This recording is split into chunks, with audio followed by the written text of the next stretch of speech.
Welcome back to Birds of a Feather. This is your daily Baltimore sports podcast. My name is Nathan Stroud, and today we're going to be talking about a bunch of different things regarding the Orioles and also the Ravens. Regarding the Orioles did win today in a 5-1 win over the Tampa Bay Rays. On the road, the Orioles go and tie the series up 1-1 with 2 games to go.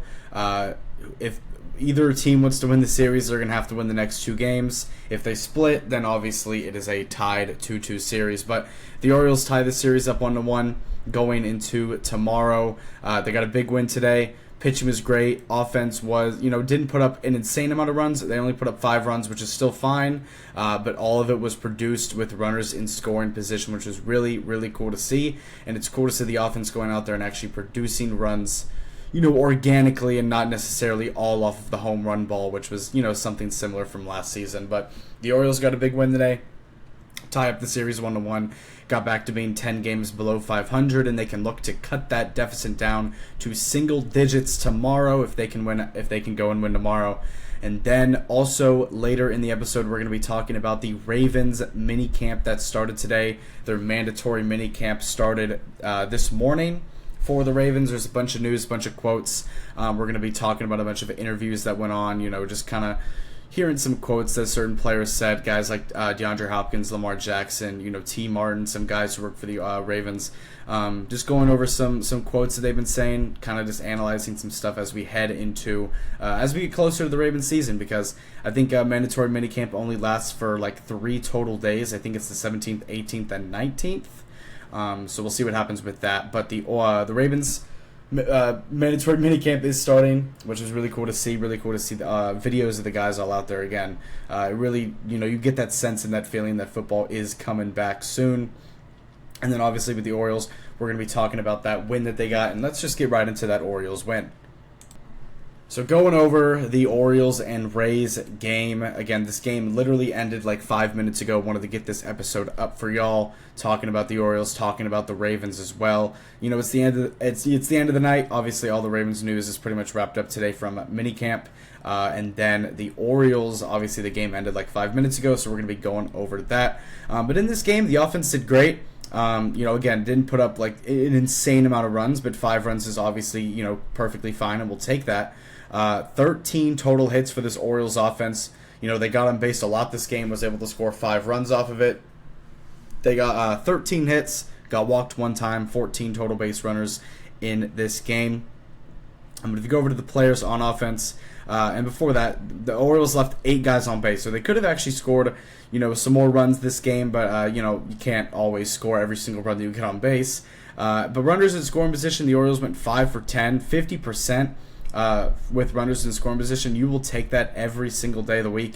They did really good with runners in scoring position. They were able to, generate runs organically off of, RBI singles, RBI doubles, and obviously there was a homer in this game by Colton Cowser, but for the most part, these runs were scored organically, which is really, really cool to see. But going over the offense, Jackson Holliday in this game was leading off. He goes 1 for 5 and gets an RBI. Adley Rutschman goes 1 for 5. Gunnar Henderson goes 1 for 4 with an RBI. And Gunnar Henderson actually extends his hitting streak to 11 games in a row. So it's cool to see Gunnar Henderson obviously back and doing his thing.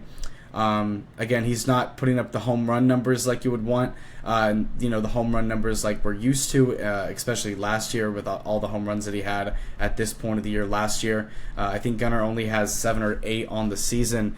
But his average is fine. He's doing fine. He's not doing anything, ridiculous, but he's going out there and doing his thing. Gunnar goes 1 for 4 in this game with an RBI. Jordan Westburg has a 3-hit day. He goes 3 for 5 with 2 runs scored. And I'll tell you, man, this Jordan Westburg bat was very, very much missed. He has been excellent since, coming back to the O's. Since his injury, he's been excellent. Shout out Jordan Westburg again. He has been so good for the Orioles since he's been back. Multiple, multi-hit games, obviously sprinkling a couple homers in there as well. Jordan Westbrook's really doing his thing. This bat was very missed, and it's really cool to see this offense all kind of formulating and doing all their things together, man. We've been waiting all season for this, and over the past week and a half or so that these guys have been healthy, it has been great to see this offense go out here and put up runs and do well. But Jordan Westbrook, obviously, 3-hit day. Ryan O'Hearn, the leading all-star voter for designated hitter in the American League. He goes 1 for 3. His average is still above a 300, so he's still doing great this year. Ramon Laureano in this game goes 2 for 4 with 2 RBIs. Ramon Laureano responsible for 2 of the RBIs in this game for the Orioles. Shout out to him, man. Look, Orioles fans and people like that can say what they want about Mike Elias, and obviously it's a lot of negative, which I agree with. Mike Elias has made a lot of bad decisions and kind of blundered a lot when it comes to shaping this team up this season, and his lack of being aggressive in terms of getting an ace or, quality star talent on offense to replace Santander.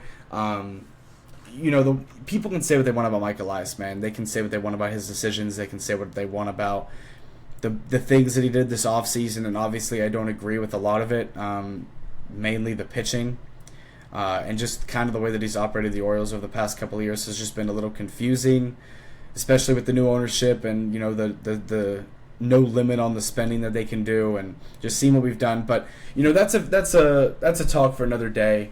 We'll probably talk more about that when it goes to the trade deadline, depending on where we're at by then. And then obviously at the end of the year, we'll probably discuss that more. But as I was saying, you can say what you want about Mike Elias, but the Ramon Laureano signing has been really, really good for the Orioles. He's one of the he's up there in like the top 2 or top 3 for home run hitters for the Orioles is Ramon Laureano. He's had a very solid season, and if you look at his season as a whole, he has a 269 average with 8 homers and 19 RBIs with an 839 OPS. And for somebody that you signed on a very cheap deal, somebody who's just a veteran outfielder who's, bounced around to some different teams. Obviously, he was with the A's for a while. He was with the Braves most recently, and now he's with the Orioles. He has really produced for this Orioles team. He's come in clutch in certain scenarios. He's just done his job. He's done a good job. There really hasn't been anything that he's done wrong necessarily, and he's also an incredible outfielder. He has a cannon of an arm, an absolute laser of an arm back in the outfield. But also Ramon Laureano has really gotten it together at the plate.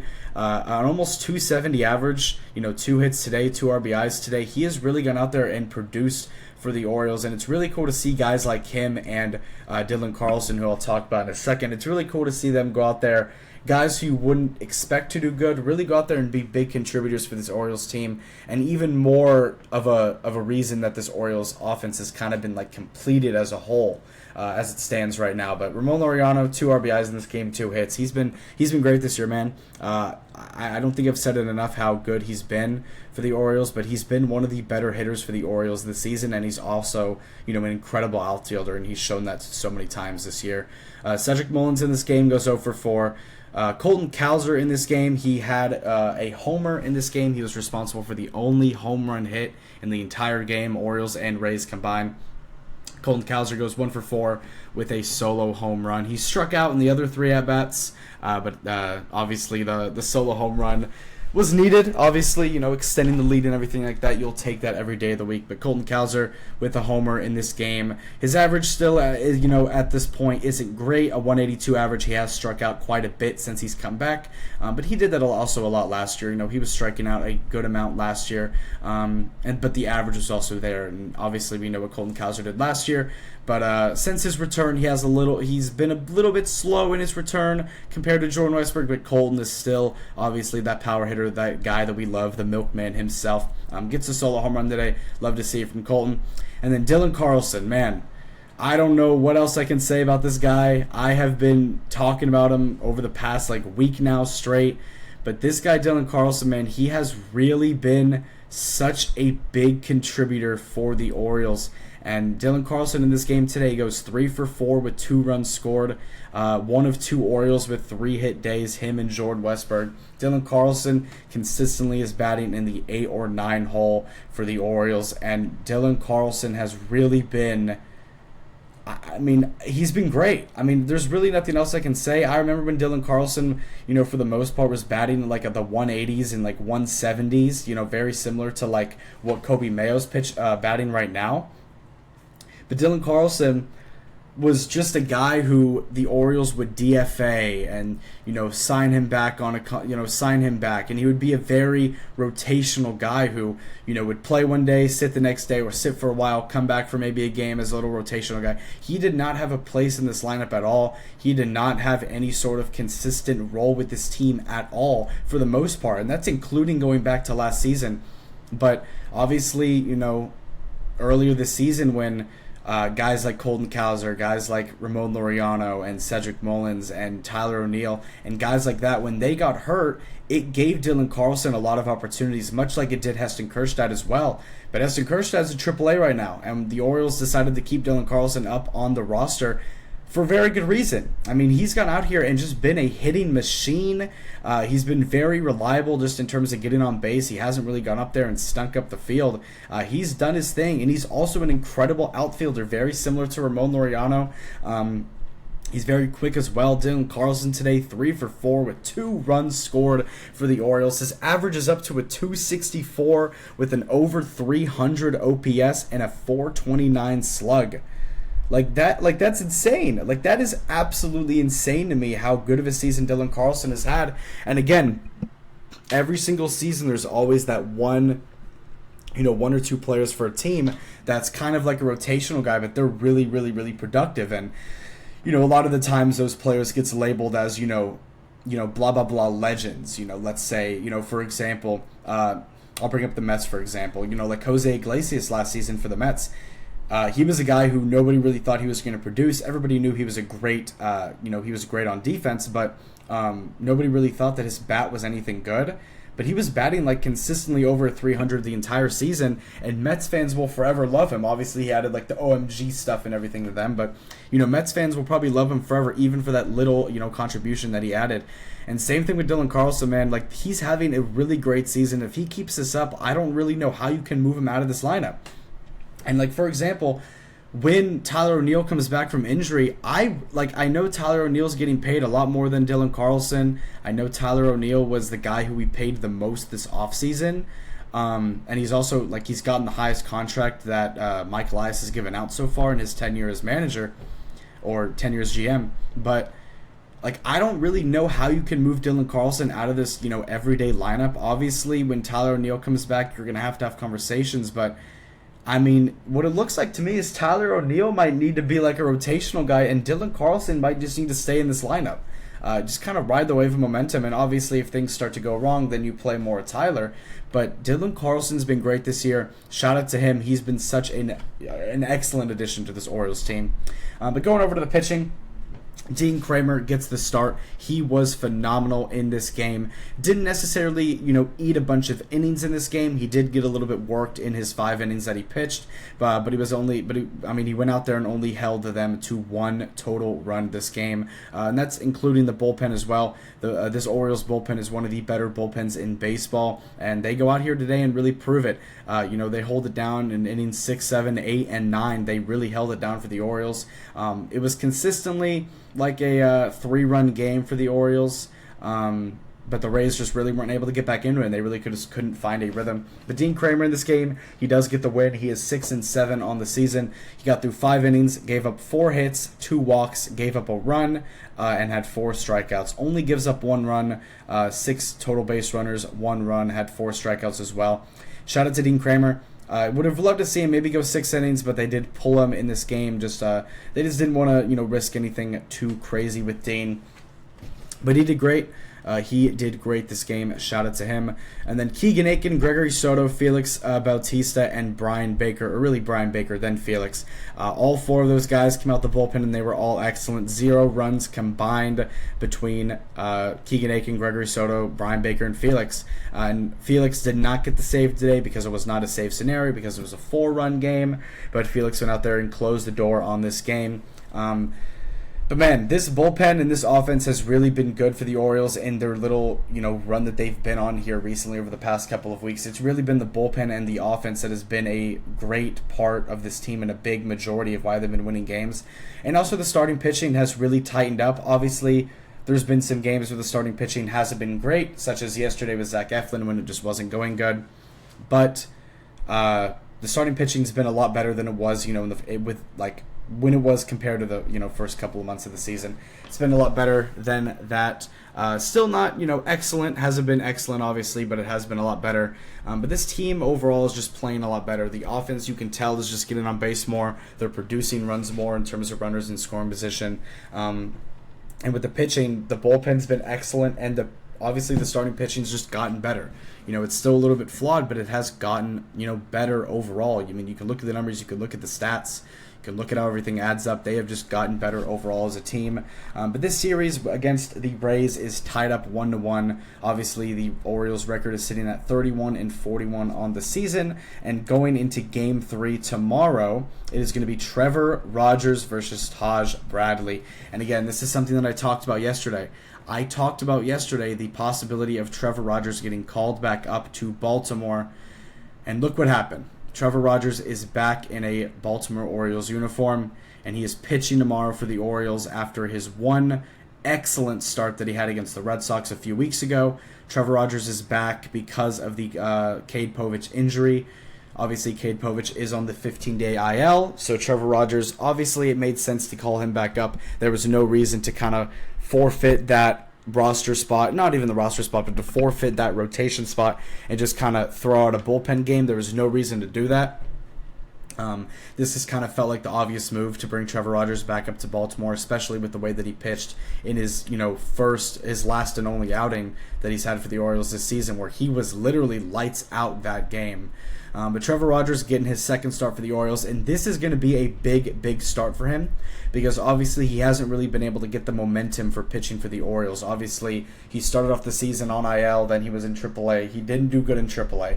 Called him up because we were desperate for a pitcher. He was excellent. Then we sent him back down because we just didn't think that he was ready to completely pitch for us on, a rotational, everyday rotational or every, rotational weekly thing. But Trevor Rogers is back. He is back on this team, and it's obviously because of the Cade Povich injury. But if Trevor Rogers goes out here and does well, and if he let's say he does good this game, obviously there's no reason to not have him pitch again. If Trevor Rogers goes out here and does excellent this game, like tomorrow, if he goes out there and does excellent tomorrow, then he's just going to be, I guess, a mainstay on this rotation. I don't really know who you move down to the bullpen or whatnot. I mean, maybe move Charlie Morton back down to the bullpen, or maybe even move Cade Povich down to the bullpen if Trevor Rogers is really doing that good. But this is going to be a really important start for him because he hasn't gotten the momentum with pitching for this team. He was out, obviously. There was like a few weeks break, not from pitching, but for pitching for the Orioles. So coming back to the Orioles, let's see if he does good, man. And again, obviously, I'm the type of guy that's going to ride the momentum, going to ride the rhythm, and just kind of ride the momentum of what's going on with the team. And if a player's doing good, you throw him out there, you keep letting them do good until they, do bad, and then you pull them and, have them try and regroup. So hopefully Trevor Rogers can keep this going. Obviously, it's been a while since he's last pitched for the Orioles, but in his last outing, he went 6.1 innings and only gave up 2 hits in the game and had 5 strikeouts, no walks, no runs, no nothing. He was excellent for the Orioles, and I'm really excited to see how he does tomorrow against a very hot and good Tampa Bay Rays team. So going over to the last part of what we're talking about today, and that's going to be the Baltimore Ravens. We are going to be talking about the Ravens again. The Ravens did start their mandatory minicamp today. Football season is officially back not officially, back. Obviously, we still have a couple of months before, preseason starts and everything. But mandatory minicamp did start today for the Ravens. This is where If you don't show up, you get fined. Obviously, Lamar Jackson got fined a lot of money for not showing up to the OTA stuff, which is not you don't have to show up to, but it was his contract. It was a whole thing. But mandatory minicamp for the Ravens started today. We're gonna go through some quotes that Jeff Zrebiec did talk about. Obviously, Jeff is a big Ravens analyst. He goes over a lot of stuff regarding the Ravens. So he took a lot of quotes from a bunch of different interviews that happened today. Mostly all of this is going to be straight from the media portions where obviously players go up, media interviews them, whatever. So going over the first little bit of news that we want to talk about is about DeAndre Hopkins on Lamar Jackson. This is from DeAndre Hopkins' media section, and he talked about how Lamar Jackson is a competitor on everything. Again, DeAndre Hopkins is officially Raven. I talked about it yesterday when we looked at some media day photos. He looks excellent in a Ravens uniform, and it's really cool to see him out there. Again, a big part of this is going to be his veteran leadership that he's going to bring to this team, and I'm really excited to see how he's going to do. And then we got a quote from T. Martin saying, on Lamar Jackson's playoff performances, he said, it's in his heart and on his mind. He just has to finish. And we know this about the Ravens. We know that the Ravens have gotten damn close to just finishing the job on these in the postseason. We know how close they've gotten back in 2023 against the Chiefs. Back obviously last season against the Bills. You look at the last time we played the Bills, where Lamar got the concussion, and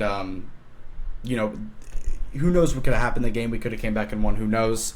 Obviously, it was right after he threw the pick six a few years ago, but.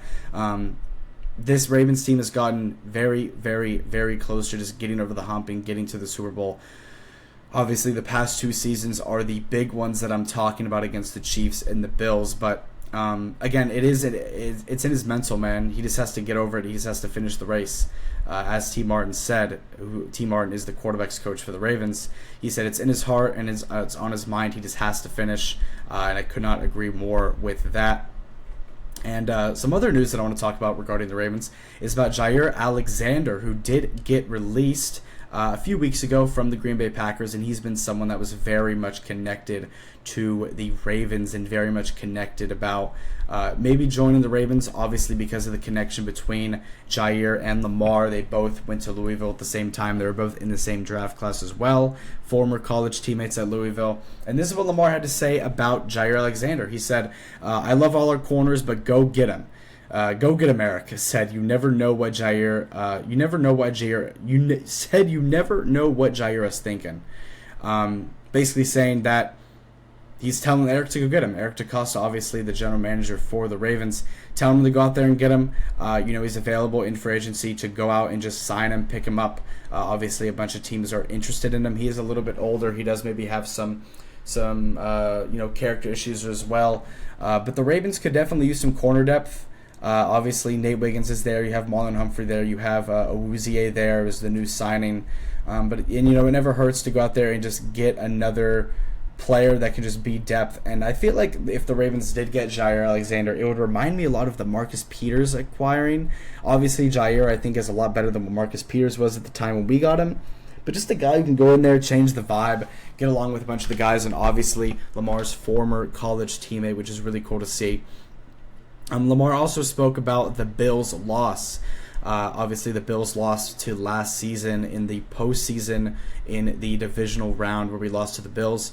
He said, if we protected the ball, we had no problem moving the ball, protect the ball, and we win. We're going to bounce back. And obviously, the Ravens play the Bills in Week 1 on Sunday Night Football to open up the season. That's back-to-back years now where the Ravens in Week 1 are playing the team that previously eliminated them in the postseason, and both of those games on the road in Week 1. So, obviously, there is a big chip on Lamar's shoulder, and there is obviously Lamar's mentality heading into Week 1 especially is going to be even more zoned in. He's going to be even more zoned in, even more locked in than he ever has been, because it's the team that eliminated in the playoffs in a very heartbreaking fashion, obviously with the Mark Andrews drop, the Lamar fumble, the Lamar interception. I mean, that game was very winnable for the Ravens, but again, self-inflicted wounds is the thing that has killed this team year after year in the postseason, and we'll see if the Ravens can just get over that hump, man, because that's all that needs to happen. This team doesn't need to worry about winning games in regular season, because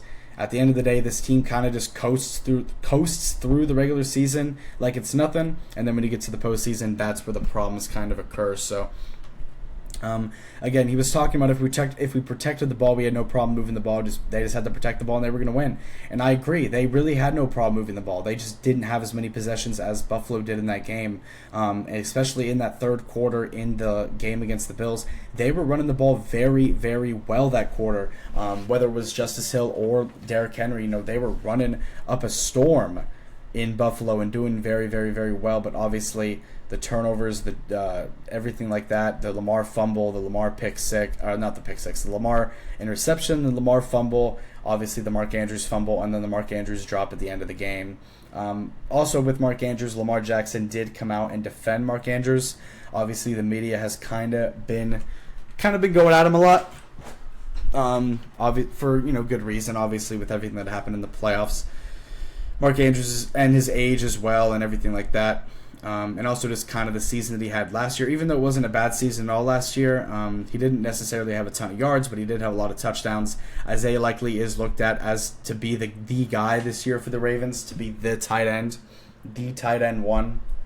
Obviously, with John Harbaugh saying that Isaiah Likely has all-pro potential and all-pro expectations. So look to see Isaiah Likely having a great season. And for those of y'all in fantasy football, including myself, Isaiah Likely might be a steal this year in fantasy, so just kind of look forward to that. But Lamar also was talking about DeAndre Hopkins. This is his first time really speaking on him. He said he's different, man. Said he looks forward to throwing a lot of touchdowns to Hopkins. Obviously, kind of the same scenario with Odell Beckham Jr., except I think that Odell was worse than what Hopkins is right now in his stage of his career. I think DeAndre Hopkins and the role that he's going to play. Another thing with Odell is Odell kind of had to play a bigger role than what D-Hop's going to have to play. Like, Odell was coming in, and a lot of people really thought that Odell was going to be like the wide receiver one of the team. But nobody thinks that D-Hop's going to be the wide receiver one. I mean, he's going to be the wide receiver 3. But the role that he's going to play is going to be very, very vital, because obviously your star players, like guys like Zay, guys like Bateman, guys like Derrick Henry, Isaiah Likely, Lamar Jackson, obviously those guys are going to play a huge role in the Ravens' success this year. But there's also the other guys, like the Mark Andrews this season, and the D-Hops this year, and the Justice Hills of this year, and obviously going back to last year, guys like Nelson Aguilar, guys like Justice Hill. Those secondary options come in clutch sometimes, and you're going to need those guys as a whole to win. I mean, again, football is a team sport, so you're going to have to kind of all be on the same page, all doing their thing, and just all getting the job done. So Lamar to D-Hop connection is going to be very fun to watch this season in Baltimore. Going over to the kicking situation for the Ravens, talking about Tyler Loop. He went 2 for 4 in the team period today. He missed a extra point and a 42-yarder. He was good from 43 and 45. John Hoyland went 4 for 4, who is another kicker that is not really competing for the job, because I think it's going to go to Tyler Loop no matter what, but just another guy that we have on the roster at mandatory minicamp. But it says Lamar Jackson and Pat Ricard approached him to encourage him after he missed, and John Harbaugh also pulled him aside as well. So I guess the kicking has been a little bit of an issue in minicamp, and obviously going back to OTAs, the kicking obviously has not been perfect. But that's going to happen whenever you obviously release your veteran 10-plus year Hall of Fame kicker. Obviously released him because of, allegations and stuff like that, and, stuff that we don't really need to get into. But this is going to happen whenever you're trusting a rookie kicker to be your kicker. And obviously Tyler Loop is going to have a lot of expectation and a lot of pressure on him as well, because he's playing for a team that has Super Bowl aspirations. And it might not seem like he has a lot of pressure on him, because obviously we're not going to necessarily have to go to him all the time, because this offense probably is going to be able to score without, settling for field goals. But he's going to have a lot of pressure on him because, this team has high expectations to win games, and obviously losing a game can be really, really detrimental. And for a team that has Super Bowl expectations, every win means more and more than it would to any other team. So, or just any other team that's like not really competing for a Super Bowl. So Tyler Loop's going to be under a lot of pressure. He's joining a juggernaut and gauntlet of a team right now, and he's obviously having to have the expectation to replace Justin Tucker. So mentally, that's probably a big thing for him, knowing mentally that people are going to be looking at him as the Justin Tucker replacement. So obviously, as a Ravens fan, when you see a kicker kicking the ball, and for 10 plus years it's been Justin Tucker, but you kind of just think it's going to go in automatically, because that's kind of the expectation that Tucker had, was that every ball was going to go in. Obviously, most accurate kicker in NFL history, has the longest kick of all time. In my opinion, he's the greatest kicker of all time, but I'm talking purely from a football standpoint. I'm not really getting into the person of Justin Tucker, but his on the football field of play, he was obviously excellent, and I think Ravens fans are going to miss that. Obviously, he didn't have a great year last year, but Justin Tucker was obviously someone that the expectation was that the ball was going to go through the uprights every single time, and Tyler Loop's going to have to kind of be that next guy. And if he misses some kicks early on, Ravens fans are probably going to I don't know how patient fans are going to be, because again, you're having to replace one of the greatest of all time, so you're going to kind of have a little bit more expectation on your back than most other kickers would. And the last thing I want to talk about with Ravens minicamp day 1 is T. Martin talking about Lamar Jackson again. He said that he brought up the losses that they had last season, and he said the Buffalo loss was a deep felt loss. Again, if you watch the what was it? It was the AFC North kind of Hard Knocks documentary throughout the season, where it kind of went over the season with the Bengals, Browns, Steelers, and Ravens. I don't know how many people watched that, but when it went to the Ravens episode where it was talking about the playoff game against the Bills, you got to see kind of some in-depth behind-the-scenes stuff regarding that. And Lamar Jackson looked extremely pissed. He looked very upset at himself because he was a big reason why we lost that game. Again, the pie of blame can kind of go a lot of different ways. You kind of can look at John Harbaugh, you can look at Lamar Jackson, you can look at Mark Andrews. Obviously, I think Mark Andrews gets a lot of the blame. Generally, he's going to get a lot of the blame, which I agree with. But Lamar Jackson does not, he doesn't just come off clean. He does get blame in this game. And again, with the interception, with the fumble, those were two very, very big plays that the Ravens missed on. And, in the playoffs, when you turn the ball over, it's 10 times more impactful than it would be in the regular season, because every single possession counts, especially in a, hard-nosed matchup like it was against the Bills. Every single possession is going to mean a lot more. And the Bills also didn't even turn the ball over either, so those were even more impactful. But obviously Lamar Jackson is very hurt, and not really hurt, but he, that loss did affect him a lot. But hopefully it's going to put a chip on his shoulder. It's going to get him more excited for the season, and just mentally, and I just think mentally he's ready to go. I think this really could be the season for the Ravens. I really think this could be the season that they get it done. I think mentally Lamar Jackson has gone through a lot of playoff disappointments, and I think that he's ready just to kind of get over those, learn from those, mentally learn what his mind should be at going into the playoffs, and just go out there, get your team to the Super Bowl, and go out there and win and do the big job, because you have the team to do it. You just got to go out there and execute. But that's going to be it for this episode of Birds of a Feather. This is a little bit longer of an episode than usual, obviously talking about the Ravens OTAs they're talking about the Ravens minicamp, and obviously talking about the Orioles game as well. And whenever I'm talking Ravens and Orioles in the same episode, obviously expect these episodes to be a little bit longer than usual if I'm just talking about the Orioles or just talking about the Ravens. But again, thank you guys so much for watching this episode. Make sure to like the video on YouTube. Make sure to subscribe on YouTube as well. Make sure to follow up on Spotify if you like this content. Make sure to click the link in the bio of whatever platform you're watching on. And make sure to follow the socials. Make sure to follow the X. Make sure to follow the Instagram. I'm live tweeting throughout any news or Orioles games that are going on X. So make sure to follow those pages. And again, I appreciate all the support that you guys have given me, all the kind words, everything like that. We're moving through the show. Episode 70 will be out tomorrow. This was episode 69 today. And yeah, I'll have an episode up sometime tomorrow, probably around the same time that I did today and yesterday, talking about Orioles-Rays Game 3. Hopefully they can go out there, get a win, move up to 2-1 in the series, and be on the verge of winning this 4-game series against the Rays. And then also we're going to discuss anything Ravens-related tomorrow when it comes to Day 2 of minicamp. We're just going to kind of, recap the day, any quotes that happened from media. We're just going to talk about that as well. So I'll see you guys in the next one. You have a great sales day. Go O's, go Ravens, and I'll see you on the next one. Peace out.